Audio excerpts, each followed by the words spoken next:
ठीक है। अच्छा, मतलब अभी आप कहाँ पे, बनारस में ही हैं सर कि प्रयागराज? नहीं, मैं बनारस में हूँ। अच्छा। आपकी फिर शादी कैसे हुई थी? कोर्ट मैरिज हुई है हम लोग की। पेपर मेरे पास है, रखी हूँ। जी, सबसे पहले आप अपना परिचय बता दीजिए। मैं मतलब मेरा नाम तरन्नुम है। मैं प्रयागराज से हूँ और गांव हम लोग का हनुमानगंज है। मेरा भी, मेरे हस्बैंड का भी। हम लोग एक ही गांव के हैं, दोनों जन रहने वाले पड़ोस में। मतलब 50 मीटर की दूरी पे हम लोग का दोनों का घर है, मेरे हस्बैंड का, मेरा।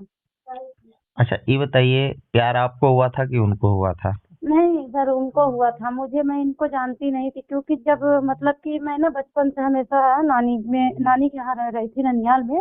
वही हम्म। मेरी मामा के यहाँ मेरी सिस्टर की एक की शादी भी हुई थी। वहीं से मेरी पढ़ाई चल रही थी, मैं वहीं रह रही थी। ये तो मैडम जब इंटर। मैडम कुछ लोग सवाल करेंगे कि एक तरफा प्यार कैसे हो सकता है?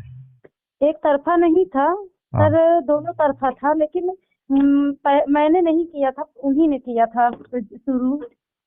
वही नंबर पता नहीं कहाँ से पाए। गांव के भले थे, कभी ना बातचीत हुई थी, क्योंकि हमारे जो मुस्लिम में मतलब जानते हैं सर, हिंदू और मुस्लिम हर जात बातचीत करते थे, खाना पीना सब कुछ रहता था।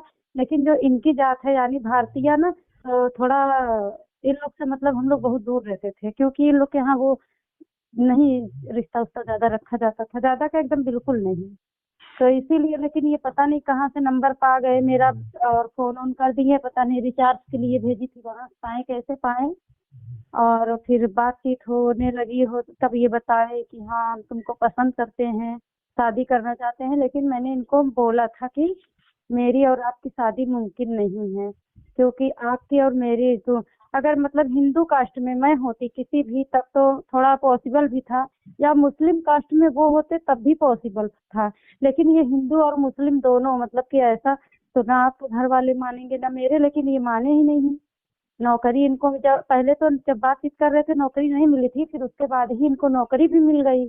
तो ये, जब मैं नौकरी मिलने के बाद मना करी थी, लेकिन मर कट रहे थे कि हम जान दे देंगे अगर तुम शादी नहीं करोगी या कहीं और करोगी। रिश्ता आ रहा था तो कहीं होने नहीं दिए। हम्म। बोले कि हम कहीं शादी होने नहीं देंगे, अगर करेंगे तो हम ही, तो बल्कि मतलब शादी जहाँ लगता था वहां पे बोलते थे कि तोड़वा देंगे, नहीं तो बारात आएगी तो लड़का को गोली मार देंगे, या तो फिर तुम्ही को मार देंगे, ना रहोगी तुम ना होगी शादी। बहुत सारी मतलब ऐसे ये वो करने लगे। ट्रेन के पटरी पे जाकर मर रहे थे, तो इनका बुआ का लड़का था, वो फोन करके बोला कि अगर तुम शादी नहीं करोगी, अगर ये अपने आप को कुछ कर लेगा तो हम तुमको फंसा देंगे। बुआ का लड़का का क्या नाम है? उसका नाम राजेश कुमार है, और दीपू, दीपू कहते हैं घर पे। इनकी बुआ वो वाली ना, वही गांव में ही रहती हैं मेरे, मतलब इनके और मेरे घर से थोड़ा दूर पे वो भी। तो रेलवे क्रॉसिंग है, उसी बगल में उनका घर है। तो उनके बुआ का लड़का बोल रहा था, राजेश की। हाँ सर, बोलिए। ये बताइए, वो लड़का आलिया आलिया आप लोग मतलब लिखते हैं, तो आलिया आप ही के कास्ट में आता है या अदर कास्ट होता है? आलिया। मतलब लड़के का पूरा नाम क्या बताया आपने? आलोक कुमार भारतीय। ये कौन सा कास्ट हो जाएगा? यस्सी। अ- अच्छा। यस्सी में आते हैं, यस्सी होते हैं ना, यानी यानी उसमें। ये हिंदू है, आप मुस्लिम है ना? हाँ सर, मैं मुस्लिम, इसीलिए तो मैं मना कर रही थी, क्योंकि हम लोग के यहाँ जब मुस्लिम जो है ना, हम लोग का मतलब कि थोड़ा जात जो है ऊंचा होए, तो इसलिए क्या बोलते हैं, वो सब जात में थोड़ा मुश्किल था, नहीं कर रही थी मैं। लेकिन ये अब जो भी किए, मर रहे थे, कट रहे थे, तो मैं जो है, इनके घर वाले अलग धमकी दे रहे थे, तो इसीलिए मैंने थाने पे फोन करके बता दिया, थाना प्रभारी सर को, जो हमारा नजदीकी थाना था, कि सर ऐसी सी बात है और ये हमारे गांव के हैं, और वो मतलब कि शादी के लिए वो कर रहे हैं कि शादी करो नहीं, हम जान दे देंगे, मर जाएंगे, कट जाएंगे तो तुमको फंसा देंगे, ये हमको प्रताड़ित तक कर रहे हैं। और जो है तो वो कहे कि प्रार्थना पत्र दो, कार्यवाही करेंगे। तो हम कहे ठीक है। जब प्रार्थना पत्र दिए, तो इनके चाचा, इनके घर वाले सब आए, कहे सर ऐसा है, हम अपने लड़के को समझा लेंगे, हम लोग को 2-3 महीने का टाइम दे दीजिए और हम लोग समझ लेंगे आपस में। तो वो बोले ठीक है। जनवरी 2022 में मैंने दिया था प्रार्थना पत्र। और जब टाइम मिल गया सर, तो इनके चाचा रोज किसी न किसी को, 2 लोग 4 लोग को ले लेके आके मेरे घर पे रोज धमकी देते थे मुझे। रोज धमकी आते थे। मैं फोन कर करके थाने पे सूचना देती रहती थी। तो एक दिन तब से ऐसे धमकी देते देते 1 डेढ़ महीना गुजर गया, मार्च आ गया। मार्च में जब ये आए इनका चाचा, तो उन लोग से क्या कहा, इसको जहर खिला के हम लोग मार देंगे, किसी को पता नहीं चलेगा, मामला सब यही रफा दफा कर देंगे, थाने चौकी पे भी अपना पैसा वैसा कुछ दे पा देंगे तो मामला सब हो जाएगा, कोई कुछ हम लोग का कर नहीं पाएगा। जब ये बात मैं सुनी ना सर, जब ये मतलब ये बोल रहा था, तो मैं अपना फोन चालू करके सब्जेक्ट को करीब रख दी थी, वीडियो बन रहा था पूरा। अच्छा तो अच्छा, ये जो आप बातें कह रही हैं किसी के दबाव में जी तो सर। नहीं ना बता रही हैं? होश आवास में है ना आप? सर मैं किसी के दबाव में क्यों कहूंगी, मेरे साथ जो घटना घटित हुआ है वो मैं बता रही हूँ, सत्यता मैं बता रही हूँ, जो सच है। ऐसा मैं तो नहीं झूठ ना भी कि नहीं बोल रही हूँ। ऐसा तो नहीं ना कि किसी ने मनगढ़ंत कहानी बताई हो? नहीं, ना तो सर मैं मनगढ़ंत कहानी बता रही हूँ, ना किसी के दबाव में कह रही हूँ, ना मैं झूठ कह रही हूँ। मेरे साथ जो जो हुआ है, जो मेरे ऊपर बीता है, मैं वो बता रही हूँ। कि कल जब को ऐसा इनके तो साथ, नहीं ना, कल को ऐसा तो नहीं ना कि चैनल पे ऑडियो क्लिप आपकी जाए और आप कल यह कहें कि नहीं, मैंने होशो हवास में नहीं बोला है? नहीं मैं होश हवास में बोल रही हूँ सर। मैं जो बात मेरे साथ मेरे हुआ है, मैं वो बता रही हूँ कि इन लोगों द्वारा मुझे इतना प्रताड़ित किया गया, मेरा फोन छीन लिया गया, 2 महीने मेरा फोन नहीं दिया गया था मेरे पास। एक फोन में चला रही थी, जिससे ये मेरे हस्बैंड शादी करने से पहले जब बातचीत कर रहे थे, उसमें मेरे पास पूरी फोटो हर डॉक्यूमेंट पड़ा हुआ था, उसको भी ये लोग लेके मैं पूरा फॉर्मेट कर दिए। और ये जो फोन मैं अभी अच्छा चला रही अच्छा, हूँ, ये किस तरह का फोटो था, किस तरह का उनका फोटो? उनका मेरा मतलब साथ का फोटो बहुत सारा था। बातचीत होती थी, या कहीं जाते होते तो घूमने तो कभी नहीं लिवा के गए, ना मैं गई हूँ उनके साथ। मतलब आते थे मेरे जो है, जैसे कभी घर पे आते थे या मेरी सिस्टर के यहाँ, तो सब फोटो वोटो था, मैं रखी थी। कोई गंदी फोटो नहीं थी, साथ हम्म। की वैसे थी कि खाना पीना खाते समय का, या फिर बैठे हैं या लेटे हैं, तो अच्छा सारी अच्छा, थी आपके ठीक है। पास कोर्ट मैरिज, तो कोर्ट मैरिज का सर्टिफिकेट वगैरह है आपके पास? जी सर है मेरे पास। एफआईआर की कॉपी है पहले सर, जब 14 मार्च को इन लोग धमकी जहर खिलाने की बात किए थे, तो जब सूचना दी मैंने, तो मेरा एफआईआर 14 मार्च 2022 को दर्ज हुआ था इनके लोग के ऊपर, इनके चाचा जी के ऊपर, इनके बुआ के लड़के के ऊपर और इनके ऊपर। तब ये कहे हम शादी करेंगे, अच्छा तो ये पेपर बताइए, में भी निकला था। अच्छा ये जी सर। बताइए, आप हम्म। मुस्लिम समाज से हैं और ये लड़का हिंदू समाज से है। जी सर। शादी अगर आप की होंगी तो आपके घर के लोग सम्मिलित थे या नहीं थे? मेरे घर वाले सर, जिस दिन 14 मार्च 2022 को मुकदमा मेरा दर्ज हुआ, उसी दिन मेरी बहन फोन करके बोली कि आज से हमारे लिए तुम मर गई हो, हम लोग के दरवाजे पर कभी कदम मत रखना। तो मेरा मुकदमा दर्ज हुआ, तो मेरी एक सिस्टर प्रयागराज में रहती हैं, तो मैं उन्हीं के यहाँ, उन्हीं के साथ चली आई थी, उनके यहाँ थी। तो 14 मार्च को मेरा एफआईआर दर्ज हुआ था, 15 तारीख को इनकी गिरफ्तारी के लिए निकला था पेपर में, और एक और निकला था, 2 कटिंग है मेरे पास। और जब तब ये फोन मुझे 16 तारीख को किए कि मैं शादी करूंगा, 23 मार्च को ये शादी ही कर लिए। तब से मैं इनके साथ ही, ये वाराणसी के चोलापुर थाना है, हाँ हाँ हाँ। चोलापुर थान चोलापुर थाने में कार्यरत थे, मैं वहीं आवास मिला था, उसी में रह रही थी इनके साथ। अच्छा, चोलापुर थाना में आप रह भी चुकी हैं?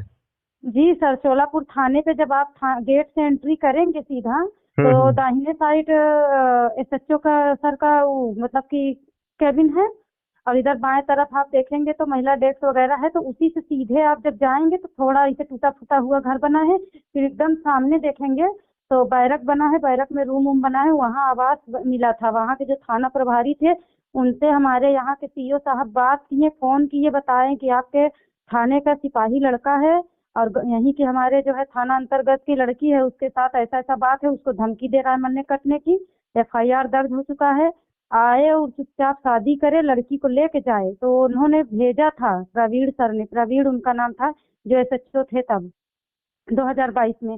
तो वो भेजे, ये आए, शादी किए, वहाँ आवास मिला था, मैं आवास में 6 महीना रही हूँ। अच्छा, क्या क्या क्या चाहती हैं आप इसमें, क्या चाहती हैं? अभी लड़का कर क्या रहा है? कोई और तो शादी नहीं न किया है? नहीं, कोई और शादी नहीं किए हैं सर। जब मैं मुझसे शादी हो गई, जब मैं वहाँ गई ना, तब मुझे पता चला कि ये थाने पे भी चक्कर, एक महिला सिपाही हैं अंशिका सिंह, उनसे भी चला के रखे हैं। तो आप वो कैसे जोर कह दबाव सकती हैं? देने। किसी के ऊपर ब्लेम कैसे लगा सकती हैं आप? सर मैं ब्लेम नहीं लगा रही हूँ, अंशिका सिंह ने मुझे खुद बुला करके कहा है ये सारी बातें। मैं 6 महीने वहाँ रही हूँ, वो मुझे इतनी टॉर्चर करी है, मैं तब बता रही हूँ, जब गई हूँ मैं यहाँ से 6 अप्रैल को रहने के लिए आपने थाने पर। लिखा पढ़ी में दिया है उनका नाम? हाँ, FIR दर्ज हो चुका है अंशिका के नाम। उनके नाम से भी हो चुका है? हाँ, FIR 4 नवंबर को गाजीपुर में मेरे पति हस्बैंड के, आलोक के और उनके अंशिका के नाम FIR दर्ज हो चुका है मेरा। उसी में तो कार्यवाही मैं चाह रही हूँ कि कार्यवाही की जाए। 2 महीना हो गया था, 4 नवंबर से हुए 28 अक्टूबर को आदेश हुआ था, तो एक दीपावली थी, तो इससे 1 हफ्ता बाद मेरा 4 नवंबर को दर्ज किया गया। अभी तक कार्यवाही नहीं हुई थी। अब वहाँ बुलाया गया है बयान के लिए मुझे, तो जाऊंगी मैं। आप क्या चाह रही हैं इसमें? किस तरह की कार्रवाई चाह रही हैं? अगर मान लीजिए कार्यवाही, आपको छोड़ता है, नहीं रखता है, तो फिर आप आगे का क्या कदम उठाइएगा? देखिए सर, मेरे पति के साथ जब वहाँ मैं रह रही थी, ये अंशिका सिंह वहाँ पूछी कि ये कौन है, कहाँ से आई है, तुम्हारे साथ क्यों रह रही है। तो इन्होंने जो उसको जवाब क्या दिया कि मेरे घर पे जमीन का आपसी कुछ विवाद चल रहा था और उन लोग ने जो है मुकदमा कर दिया था। जब मैं गया तो घर वालों ने इससे शादी करवा दिए, मगर मैं इसको रखूंगा नहीं, 4-6 महीने के बाद छोड़ दूंगा इसको, तुमसे शादी कर लूंगा। यानी कि वो मुकदमा जो यहाँ दर्ज हो गया था थाने पे, ये बचने के लिए शादी मुझसे किए, और जो शादी किए पेपर था शादी का वो मेरे पास था। इन्होंने सोचा था वही पेपर का मतलब लगा के यहाँ शादी का हवाला दे के मुकदमा में हम फाइनल रिपोर्ट लगवा लेंगे 4-6 महीना में। जब खत्म हो जाएगा तो इसको लात मार के हम भगा देंगे, फिर अंशिका सिंह का इनका रास्ता क्लियर। तो अंशिका सिंह इसीलिए इंतजार में बैठी थी कि 4-6 महीना में ही हमको मार के भगा देंगे, तो उनसे शादी करेंगे। तो हमको वो बुलवाई, मुश्किल से 1 ही हफ्ता हमको गए हुआ था वहां। तब आई, जब पूछी इनसे, वो छुट्टी गई थी अपने घर। छुट्टी से आई, जब हमको देखी, मेरा रूम नीचे था, उनका ऊपर था। मेरे कमरे का दरवाजा आगे और पीछे दोनों तरफ था, उनका ऊपर आगे निकल दरवाजा था, पीछे की तरफ खिड़की। जब मैं पीछे काम उम करने के लिए निकली, ये देखी, जब पूछी इनसे तो ये झूठ बोले, तो वो हमको बुलवाई अंशिका। बोली ऐसा है कि उसको मेरे पास भेजो छत पे ऊपर, मैं उससे खुद पूछूंगी। तो ये मुझे बोले कि जाओ, तुमको कोई बुला रहा है। हम के यहाँ मुझे कौन जानता है जो बुला लेगा, ना मैं किसी को जानती हूँ ना मुझे कोई जानता है। कहे नहीं जाओ, तुम जाओ, पहले जाओ। तो जबरदस्ती भेजे। जब मैं गई तो वहां पे बैरक में काफी सारी सिपाही लड़कियां थी, प्रिया सिंह, नीतू थी, रोशनी थी और नित्या थी, ढेर सारी थी, सब लोग रहती थी। और ये अकेले रूम में रहती थी। इसकी एक बहन थी सुभी नाम की, वो थी। तो हम गए पूछे हम कि हमको कौन बुलाया है। तो ये आई तो बोली हम बुलाए हैं। हम कि क्या हुआ बताइए। तो बोली बैठो। जब बैठ गए तो कह रही कि आपकी शादी, डायरेक्टली बोली है, कोई ये भी नहीं कि घुमा फिरा के या फिर कुछ बात करते हुए बातचीत के दौरान, डायरेक्टली बोली। कही कि ये बताइए आपकी शादी तो आलोक से दबाव में हुई है। तो हम कहे कि क्यों। कहे कि आपकी शादी उनसे दबाव में हुई है और आप उनको कब छोड़ के जा रही हैं। तो हम कि आपको ये कौन बोला कि दबाव में मेरी शादी हुई है, हम दोनों की लव मैरिज शादी है। कि नहीं नहीं, आलोक बता रहे थे कि जमीन का उनका कुछ पारिवारिक आपसी विवाद था, उसमें मुकदमा हुआ था, तो वो लोग जो है इसीलिए शादी आपसे उनके घर वाले करवा दिए, मगर वो आपको रखेंगे नहीं, 4-6 महीना के बाद छोड़ देंगे। तभी एकदम मतलब सर मुझे मतलब कि बहुत ज्यादा इतना वो हुआ कि हम कहे कि ये कैसे हो सकता है। तो हम बोले कि ये बताइए आपको ये सब सारी बातें कौन बोला। तो बोली आलोक बोले हैं। तो उनके अच्छा, ये तब उनको हम बताए उनकी कसम, क्या ऐसा है कि मेरी उनकी शादी दबाव में नहीं हुई है। और दूसरी चीज, अगर जो है उनके जो पारिवारिक विवाद है उससे मेरा कोई लेना देना नहीं, क्योंकि मैं मुस्लिम हूँ और वो हिंदू। अगर उनकी आपसी पारिवारिक कुछ विवाद होगा तो उनके परिवार से होगा ना, तो हम उससे उससे क्या लेना देना।